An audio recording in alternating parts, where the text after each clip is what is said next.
En el caminar de la Iglesia, en el correr de los siglos, se han presentado rupturas, divisiones.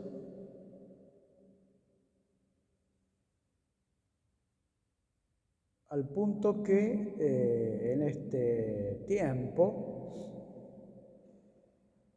vamos a hablar del grosso modo, aproximadamente los cristianos en el mundo somos un poco más de 2.000 millones, de los cuales la mitad aproximadamente también son católicos. No sé si me expliqué bien. Cristianos, 2.000 millones. Católicos, la mitad, 1.000 millones. Los otros 1.000 están divididos entre distintas denominaciones cristianas. Evangélicos, luteranos, metodistas, ortodoxos, anglicanos, etc. Y se han ido dividiendo y subdividiendo cada vez más. En la historia. Y cada vez que había algún dirigente o pastor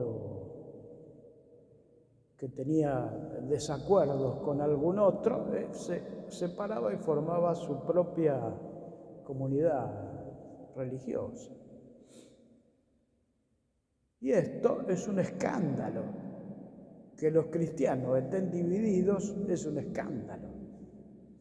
¿Cómo el mundo va a creer si estamos nosotros todos divididos?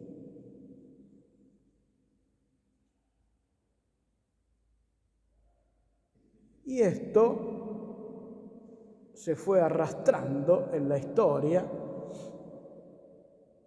hasta llegar a un punto donde la Iglesia mayoritaria, que es la Iglesia católica, toma una decisión muy importante, que fue realizar el Concilio Vaticano II, donde uno de los temas fundamentales fue el ecumenismo. Y el ecumenismo significa la relación entre las iglesias cristianas para volver a unirse, a estar juntas, porque creemos en el mismo Señor. Tenemos raíces de fe prácticamente iguales, tenemos la misma escritura, incluso muchas de ellas, o la mayoría, tenemos el mismo bautismo. Entonces estamos hablando de un tema muy esencial.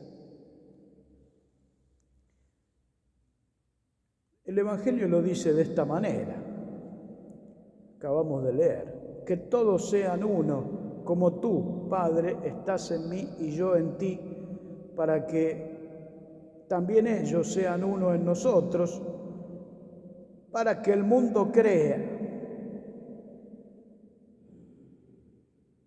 La fe del mundo depende también de esto, de la unidad de los cristianos.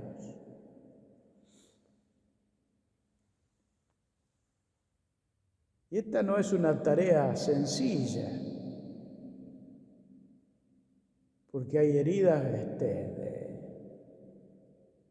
algunas de miles de años. Y en el Concilio Vaticano II, en esos tiempos, estamos hablando de 1965,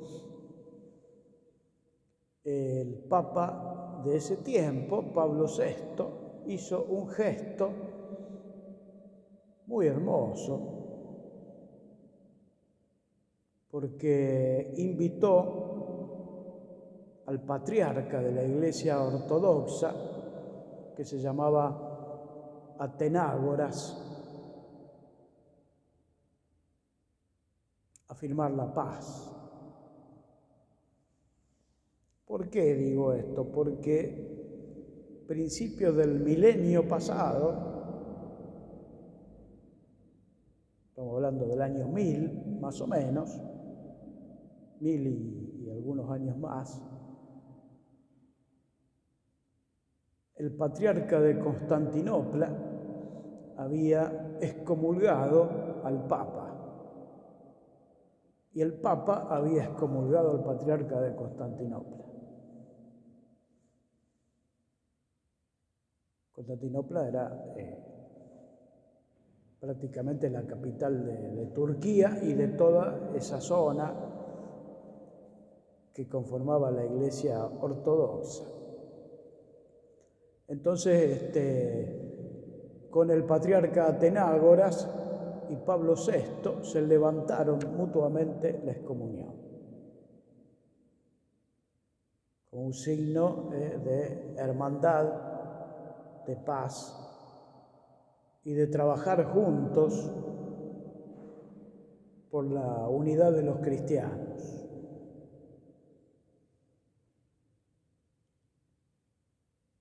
A partir de ese tiempo, la Iglesia Católica empieza a integrar lo que se llama la unión de las iglesias, y este movimiento viene trabajando incansablemente desde hace muchos años. En nuestra arquidiócesis se juntan periódicamente distintas confesiones religiosas que aceptan esta movida, este movimiento. Y el obispo nuestro ha nombrado como delegado de ese movimiento ecuménico de la arquidiócesis de Rosario al padre Adolfo. Así que nosotros tenemos acá a alguien que está trabajando muy concretamente en este tema. Y alguna vez hemos hecho alguna celebración aquí mismo en el templo, habiendo invitado a las distintas expresiones religiosas que hay en nuestra zona. No solo participan cristianos, también participan desde la comunidad israelita y también participan desde la comunidad musulmana y alguna otra que es más minoritaria, pero que también están acompañando. Quiero decir que hay una actitud positiva hacia los hermanos de otras confesiones religiosas, porque creo que se ha comprendido a partir del Concilio Vaticano II que Dios nos llama a la unidad, especialmente a la unidad de aquellos que son creyentes y que aceptan a Dios y quieren seguir su camino. Y de esta manera vamos haciendo pasos.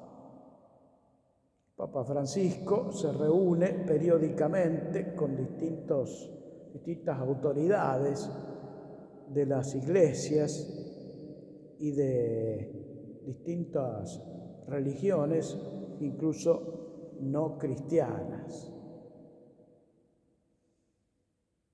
Es todo un gesto, todo un signo.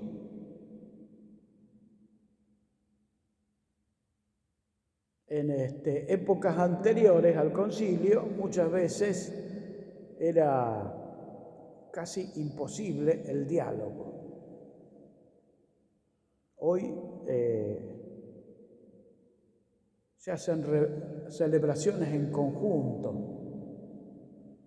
donde se ora, se canta, se pide por la unidad de los cristianos.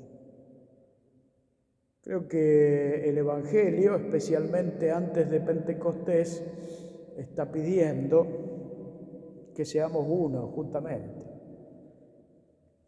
Porque a veces también no solo esto se da a niveles macro, es decir, del mundo, sino también en nuestros hogares o en nuestra familia o en nuestro barrio, donde tenemos hermanos de distintas confesiones cristianas, y a veces nos es difícil compartir algo, entendernos y ni hablar de rezar juntos.